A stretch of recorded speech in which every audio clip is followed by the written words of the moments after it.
This is the Successful Archi Students Podcast, episode 11.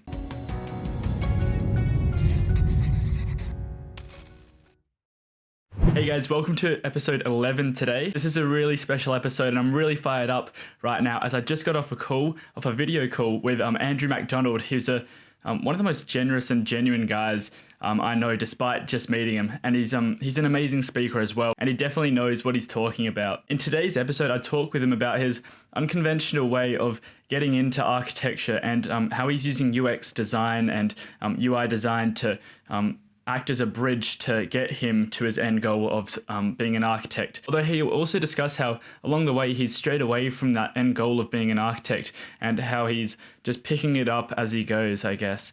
And he taught me some extremely valuable lessons that I'm sure will be valuable for you as well. Andrew kind of reminds me of a Jordan Peterson, if you know who I'm talking about. Maybe it's just the fact that he's Canadian, but nevertheless, he's got some really great tips. He's got some really great advice for me and you guys. So without further ado, let's dive into it. Beautiful. So we started recording. How you going, man? Awesome to have you on the show. Sweet. Thanks awesome. for having me. No problem, dude. So you're the first student to be on the podcast. How do you feel about that? Oh, just deeply honored. That's it, man. In the emails you were sending earlier to me, you've been saying that you've been approaching architecture from kind of a more unconventional edge and different angle than what most people would traditionally do. Can you tell me a bit more about like what you mean by that and where you're at regarding architecture? Yeah, absolutely. So, I mean, if one considers architecture, they see it as like a master's degree. So it's kind of a third tier level of education. And most of them see it as, okay, I'm going to go to school, I'm going to get a bachelor's, and then I'm going to go get my master's in architecture. I have decided to pretty much abdicate the whole academic process of getting there. And instead, I am looking to work as a designer creatively in a different field, build up my portfolio of work as a designer and as a creative, and then use that to apply to the master's program without my bachelor's. It's a little ambitious, but I already have reached out to 2 different universities with the portfolio I have already, and both of them said you're more than welcome to submit, and we'll grade you accordingly with your work experience instead of your bachelor's. Wow, that's really cool. It's so very, go ahead. So you're kind of taking more of like an apprenticeship kind of approach rather than going through the university, I guess? Yeah, I guess that's actually not a bad way to put it. I guess the only lack of parallel to that is I don't have like a particular architect that's like mentoring me through the process, and I'm working in a field that's not architecture. I am specifically working in UX design, which is in many ways as a design process incredibly parallel to architecture, but we do miss many of the small things that you guys have, and we deal much more usually in a technological mindset. Yeah, that's true. That's so cool. So are you applying at universities and then do you still want to do that traditional 5-year degree course, or are you like how does that kind of work? So here in Canada, we have our 4 years bachelor's programs, right, and then we have our master programs, which can vary between 2 to 3 years. UBC, the school nearest me, they have a specific bachelor's program that if you do, they shave off 1.5 years on your master's. So it's only like 5 years, 6 years total, which is pretty quick for master's here in Canada. So I'm just looking to basically abdicate the entire 4-year bachelor and instead aim for a 2-3 year master's, depending on the program and how long I take to do it. That's cool. Yeah, that's awesome. Yeah, I'll still need to get my master's. Get still required to register as an architect. Yeah, definitely. But that's the only piece of basically like traditional academic or academia you could just say that I'm actually aiming for. And that's really cool because the way most students would see it is that there really is only one way to get through to architecture, or if you're doing UX design or something like that, then it's you have to do your bachelor's, you have to do your master's, and then get registered. But yeah, there definitely are ways to get around that, and that's really cool that you're doing something different than everyone else. I definitely see like the industry that we're in nowadays, especially with like young people like us who have like a great capacity to learn in multiple formats. We have the bloody internet. Like, I'm sorry, you have no excuse to not learn anything anymore. You have the internet. And there's an incredible TED Talk. I can't remember the name of the lady who does it, but it's called Multi-Potentialites. And essentially it's like people who have skills in incredibly different fields. Some guy's like a neurologist, or he's a neurosurgeon, and he also makes violins. So you're like, How do these have parallels? They don't, but I do all of it. Oh, it's So brilliant. it's like, don't be afraid to like study something completely different if you feel a way that it applies. And if you talk to someone who's actually in the industry, who recognized in the industry, and they say, that's not a bad way to go for it. Torch everything, go for it, son. Yeah, definitely. Oh, that's beautiful. So you're going to be an architect now, anyways, in the future, anyways. And you're obviously doing very well at it. So what's something you wish you knew when you first started? Like, if you could go back in time to kind of when you first had the idea of architecture, like, what do you wish you had known? Ooh, man, you're throwing me far back here. What would I want to know? I mean, Or I even if guess let's. I have two answers to that, I guess. So Oh, being someone who like I have pretty severe ADHD, I just struggle in academia. You can't hand me a textbook and tell me to write a test. Like I'm just gonna throw the book at you and be like, no, I'm gonna go build something instead, and then you can grade that. So for me, what I wish I had known is it's okay to like go through things differently. You don't have to pursue like the traditional format. You don't have to go to college to get a degree. You don't have to go to college to get a job. I mean, frack, you could go get a blue collar like trade these days and be making over 100K in Canada. That's a slay amount of money, right? So there's so many more opportunities than what people try to like kind of push you towards, whatever social base mental structure you have. But I need to do this to succeed. Kids, 99% of the time, this bullshit. You can go do whatever you want. exactly. And if I was like more an academically minded person, there's an incredible YouTube video by Chris Do. He talks about kind of optimizing your university experience, and it kind of he builds it around the Japanese concept of ikigai, or like a reason to being. You can go look up his video on YouTube if you want. It's an incredible resource. The guy's a phenomenal like kind of mentor. And he puts it really simply. He's like, aim for what you want and then plan backwards through your university degree. So pick your courses, pick your instructors, pick them carefully, put the energy where it's supposed to be so you can gain the most value out of those courses, and then pass everything else. And then come out with the knowledge you need, not the grades. Because as soon as you leave university, no one cares about your grades. That's so true. Oh my gosh, that's like what I'm trying to push with this with the podcast and everything. It's so true, and the fact that it's all about just setting a goal and just reverse engineering that, like you said. And who did you said made that video, or was it a TED talk or something? That was Chris Yeah, so Do. there's Chris Do. He's a pretty famous designer down in the US. He has a YouTube channel called The Future, Mm. TheFutur. Oh, Incredibly well regarded, does some really great pieces. I would, if anyone who's listening, you'll listen to Chris Do. If you're a designer or creative of any sort, he'll give you the business side of things and he will lay it straight into you, and it's brilliant. that's brilliant. Yeah, and I got another question for you. So Hmm. as you look back, well, actually, I'll take a step back here. When Yeah. did you start architecture? What made you say architecture was something, or UX design was something you wanted to do? All right. Do you want the long story or the short story? Because the long story is basically my life story, and the short story is it in the cliff notes. Right. All right. All right. All right. Give Let's us a do this. mix. Give. Give us a halfway between the two. Yeah. Exactly. Let's see. Okay. So I mean, as a young child, I was always like playing with stuff and building Legos and building small cities in my bedroom and making my parents walk through them to wake me up in the morning. So they were like, Andrew, you should go be an architect. And I was like, yeah, ma. Yeah. Angsty teenagehood, angsty young adulthood, abdicated that dream, tried to chase a couple other things. And then I was very fortunate. I had a family friend that was actually an architect in a local firm. And I had kind of had an epiphany. I'm like, oh, I should really do something I'm passionate about, not just do a job to pay my bills and be successful. And so I asked him if I could talk to him about architecture. And instead of getting coffee in 30 minutes at his office, he ended up having me sit down in one of their principal meetings for one of their project ideations. And I just got to watch like 8 architects tear this idea to pieces for 2 hours. And oh, it was Wow. amazing. So I walked out of that meeting. I was just like zealous about doing a creative career at that point. It didn't matter where: UX design, UX strategy, architecture. At this point, really, I came into UX to do architecture, but I'm finding so many more opportunities to use all the talents that I have that I could go get my master's and never work in architecture again. I could go start a design firm. Like I was actually thinking going to Berlin to start a design firm with someone. So it's like the world's my oyster now, and that's kind of I guess really, if you were to distill it down, what got me into architecture was the ability to inspire people with the work I do and to do things creatively and with a lot of freedom. Like really, people come to you and they go, "We have a problem. and we have this really strict set of opportunity or like restrictions to work in. We need you to come up with a solution. It needs to be good, and it needs to be beautiful, and needs to inspire people. And it was like that whole concept was like, I want to do architecture.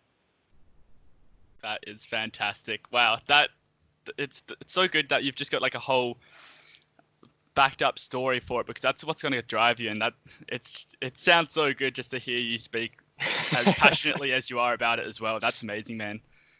It took a while to get here. Like, anyone that's listening, by all means, like, don't be afraid to suffer to get through your goals, and don't be upset at yourself if you had to suffer for years to figure that out. Like, I'm 29 years old and I don't even have my master's yet. I haven't even started my master's yet. Like, Wow.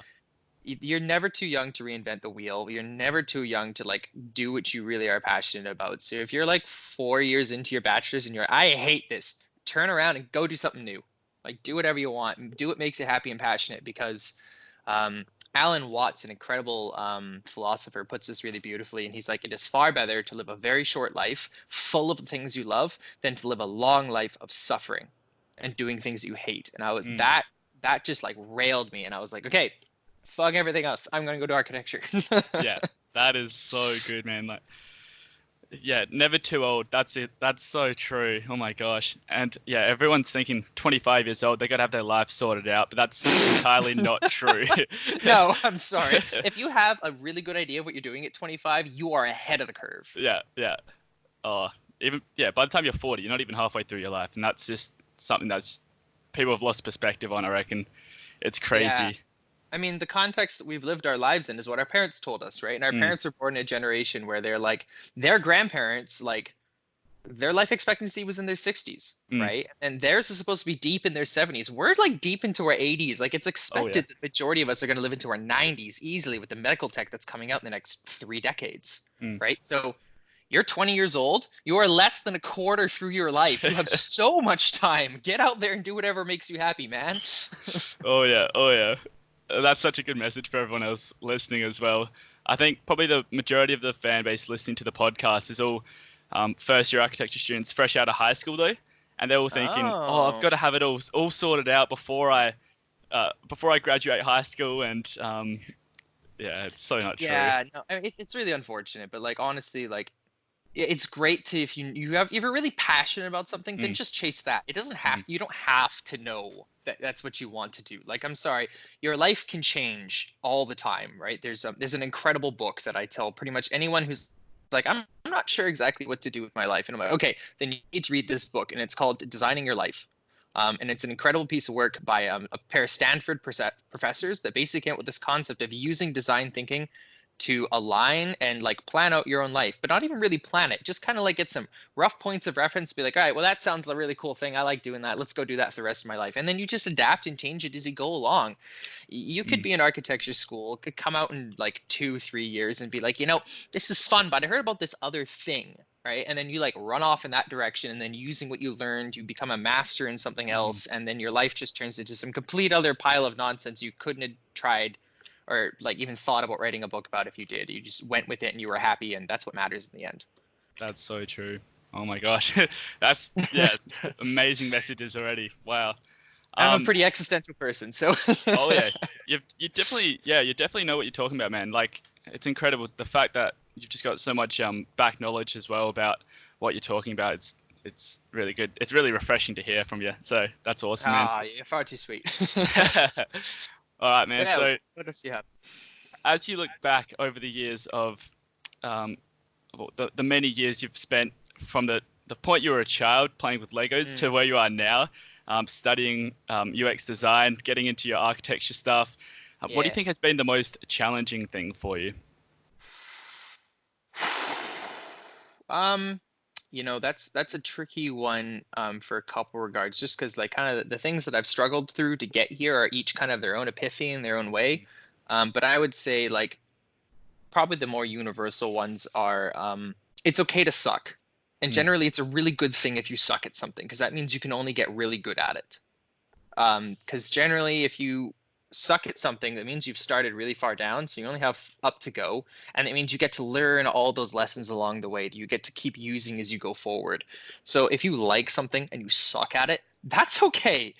Go learn to suck at it. I mean, I think I remember you mentioning Jordan Peterson one of your podcasts, and he says essentially the same thing. Is like anything that's worth doing is worth doing really badly, Mm. right? So be okay with being crap at things. I would think that'd be the first one. Like I used to suck at drawing, and my parents dumped like thousands of dollars into me into art lessons and stuff, and I was trash at drawing. And now I'm not quite so bad, but I had to be okay with sucking. And I Mm. think that was one of the really hard lessons was just being okay with being bad at something in order to get good at it. And the other one is accepting that like each person is talented at their own things. Each human being has their own specific set of mix of things that they can and cannot do. And it's okay if other people are better at you in certain things. And it's actually, was something really important that I only learned recently. It's really okay if someone is way better than you at something you like. Because them being super good at the thing that you want to be good at doesn't take any potential away from you being good at it either. So if anything, give them a high five, tell them how awesome they are, and then ask them how the hell they did it because they're going to help you get better too. Wow, yeah. That last one really hit me there as well, because it's like so many people think if they want to build the biggest tower in town, then they have to rip down everybody else's.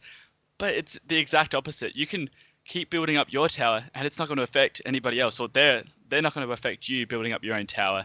And Yeah. I really, really, really like that you're saying that, because it's also, yeah, the fact that everyone thinks, like, I've got a mate of mine in the class, definitely not going to mention any names or anything, but he says he'll go into the crits at the at the end of the semester that he's done all Yeah. his work, like we've all done our work, and he'll walk into the class, look at everyone else's, and think, oh wow, my work is like terrible. I've done the wrong sizes and the wrong drawings and everything. Oh And I tell him, no. yeah, I tell him that, like exactly what you just said. You know, just because someone else has done it better than you, that's doesn't affect you at all. Like that should drive you, and that should, yeah, Yeah.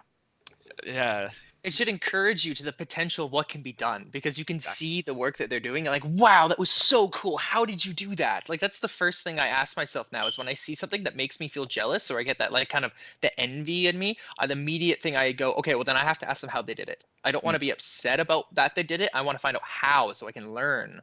And that experience alone of like talking to someone, and most of the time people are pretty damn humble. And if they're not humble, then I mean, I've got a whole set of words I can say about that. But just like accept that people can be great at things. And I mean, you don't Mm. have to build the biggest tower. You don't have to build the tallest thing. You Mm. don't have to build the smoothest, most organic looking thing like Zaha Hadid's architects or something, those crazy psychopaths.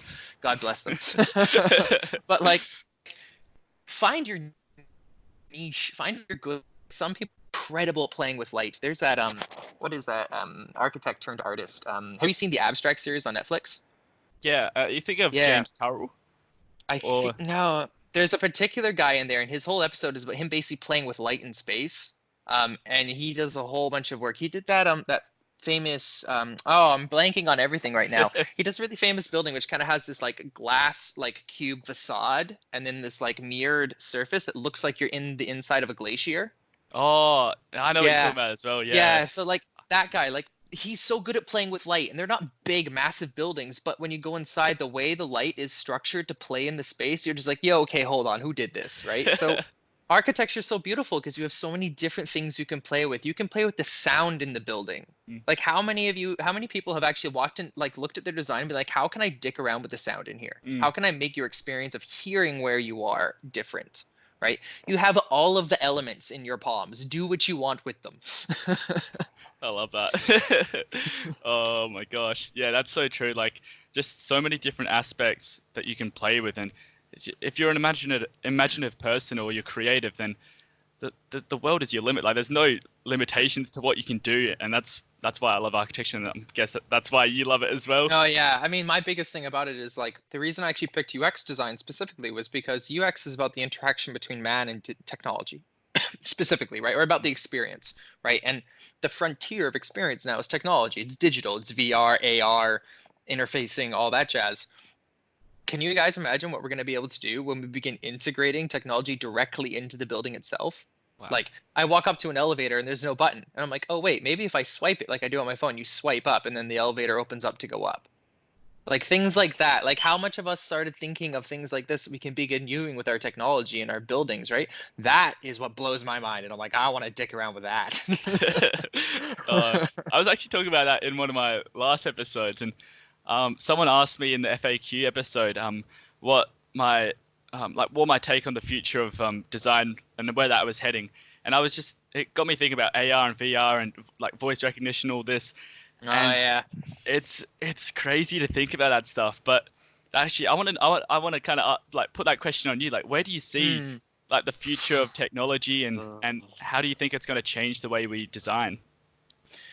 Actually, I had a really interesting conversation with a person about this not too long ago. It's going to take a bit of a divergence, but I will get there, I Mm, promise. mm, So the idea I had was like using AR and VR, like because we had Google Glass, and we all know that was a bloody joke, right? But that style of interfacing will come back, right? You'll project off your phone or whatever mm, else, right? We've already got the Galaxy Fold, the phone that folds in half and has two screens, right? What happens when that screen can project upwards? Now you've got a hologram out of your phone, right? There's all sorts of cool tech like that coming forward. So I want buildings to begin interfacing with that kind of tech. Like I want when I walk into a building, I want my phone to automatically link to the Wi-Fi in the building, and it checks my calendar and goes, "Oh, you're on the third floor, two doors down to the left." Right? And I'd be like, "Whoa, sweet."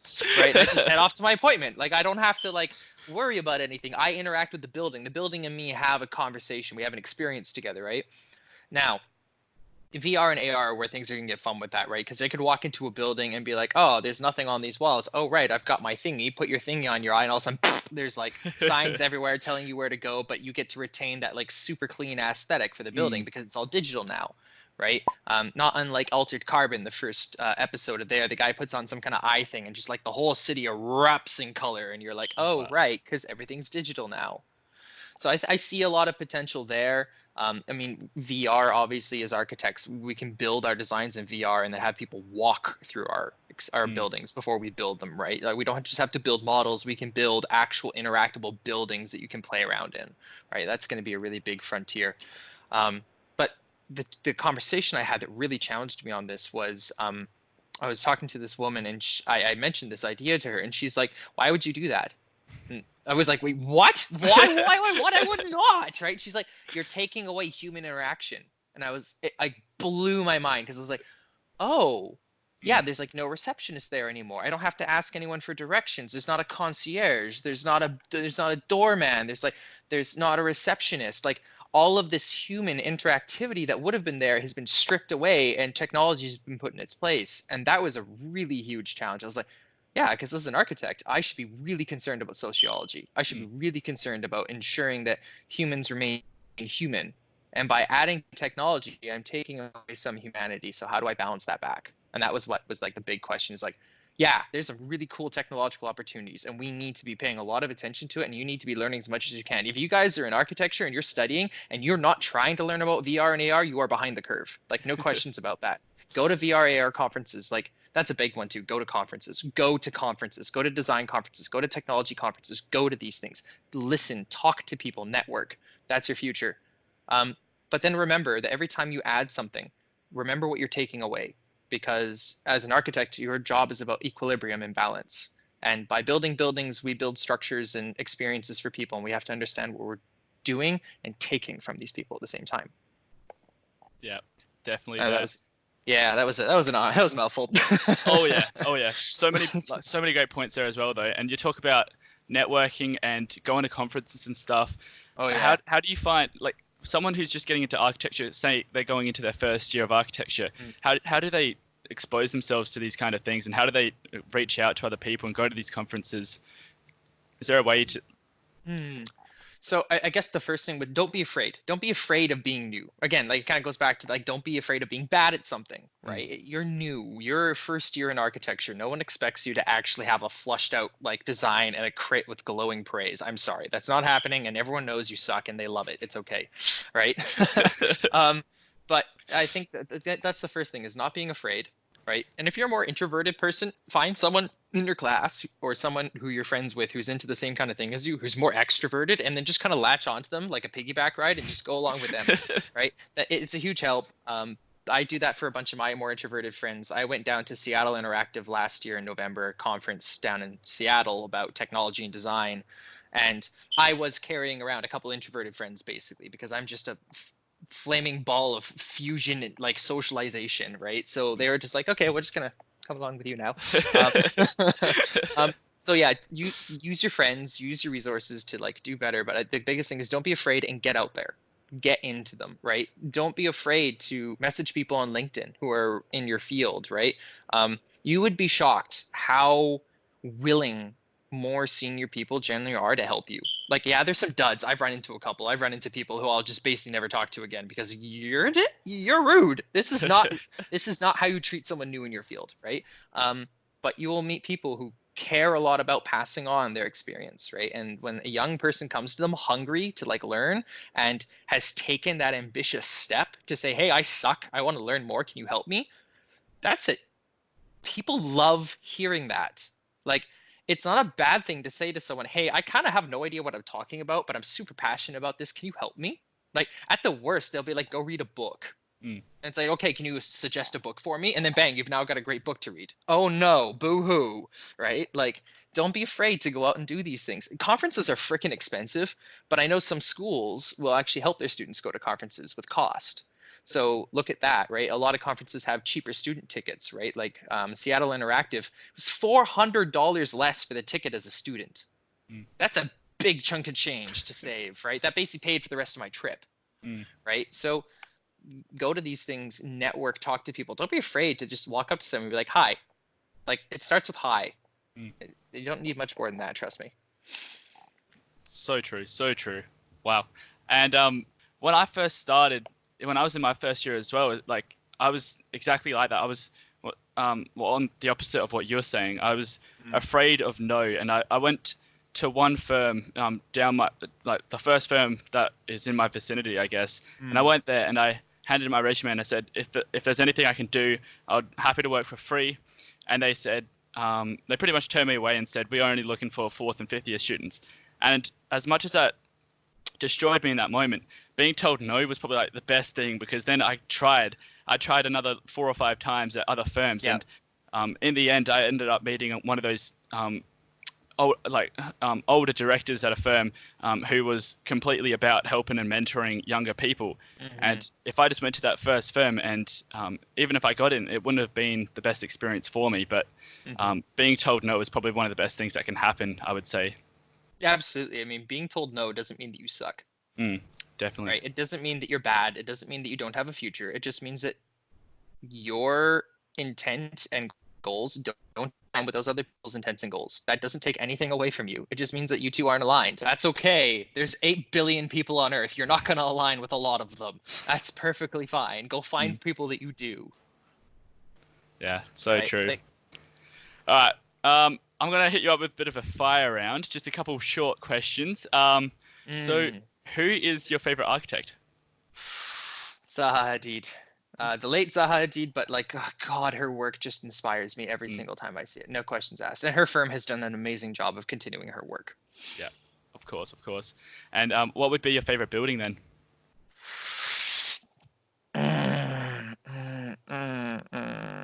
Oh God. Oh, I'm really I can't remember. I can't remember the name of it. It was that conference, like the orchestra hall that Zaha Hadid Architects did. The way she like made that scenion like undulate downwards, that just was beautiful. But the new building they just put up in Beijing with the central atrium, I can't remember its name, was Soho. That just the technology in that building blows my mind, and I'm like, that's amazing work right there. So is that what drives you as well? If someone has technology kind of immersed in with the architecture, does that kind of appeal to you? I think that's definitely it. When you look past the brick and mortar, you look past like the material science of it, and you look into like the technological potential of something, and you give the building itself life when you add technology to it, because you allow it to think, breathe, and move, right? And as soon as you can do that, you're now playing with a living being. You're not playing with a building anymore. All right. Well, I'm absolutely loving this. We are running out of time, but I kind of want to ask you, like, is there anything that any piece of advice or anything that you want to talk about, or anything that you think I've missed? Anything on your mind? I mean, I think it's been I think it's been like hyper positive, which is something really important. I think it's important to hear a lot of good things about what you're doing and be passionate about and enjoy it. But I think we always need to be sure that we caveat that with reality, right? You may suck at what you love to do, and that's okay. But maybe it just means it's not exactly what you should exactly do, right? There are many ways to do what you love in different manners, right? Um, Abstract is a great example. If any of you want to like just see people that are incredible at their work and are like at the top of their game, go watch Abstract. It's an incredible series, but understand at the same time that you may never reach that level, right? And it's gonna be hard no matter what you decide to do, right? If you really love something, it should be worth struggling through it, but that doesn't mean it's going to be easy. You're going to have hard days. I have hard days. I have days where I go to clients to do work and they're just basically like, this is crap. Why am I paying you? And I'm like, oh, crap. That's not good, right? You will have hard days. You will have hard times. It will be a struggle. You will cry. You will metaphorically bleed your way through this, but put your head down, believe in yourself, be passionate about what you're doing, learn every single day, every minute you can be learning something, and you'll be just fine. Andrew, thank you so much. Wow, you had so many great points there, and I really appreciate you being on the show. I couldn't have asked for anything more from you. That was amazing. Thank you so much, man. Hey, it's my pleasure that you even took me on. I really appreciate the opportunity to talk. So. And saying that as well, you're saying you were telling me earlier that you're going to be starting up your own podcast as well. Yeah. Is there anything people can do to find that or to find you on social media at the moment? I mean, we don't have it up exactly yet. We're just planning out our first intro episode. It'll be about later this week, hopefully, and we'll do some mixing and throw that up there. But you guys can find me in a variety of places. You can find me on LinkedIn, on AMACD Design. So it'll be /AMACD Design. You can find me on my Facebook if you want. I'm Andrew MacDonald. Or probably the best way to reach me if you want to talk or follow up on it would be at my Instagram, which is @NETHSEYE, NETHSEYE. I'll be posting on there about it, and that's generally where I kind of hide and write super long existential stuff about why I breathe. Beautiful. Awesome, man. Again, thank you so much. I'm sure I'll catch up with you soon as well for another call. Absolutely. Appreciate it heaps, man.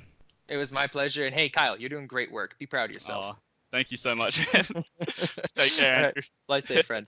Hey guys, thank you so much for making it this far through the episode. I'm hoping you got something valuable out of it and you've enjoyed listening or watching this wherever you may be. If you guys want to join the discussion, be sure to comment down below or send me an email at kyle@successfularchistudent.com. And if you want to be the next interviewee on the show, definitely just send me an email or message me on Instagram @successfularchistudent and we can set it up. Andrew, again, I had so much fun on the call today and I really appreciate you taking the time out to talk with me. For those listening, take care, and I'll see you in the next episode of Successful Archi Students Podcast.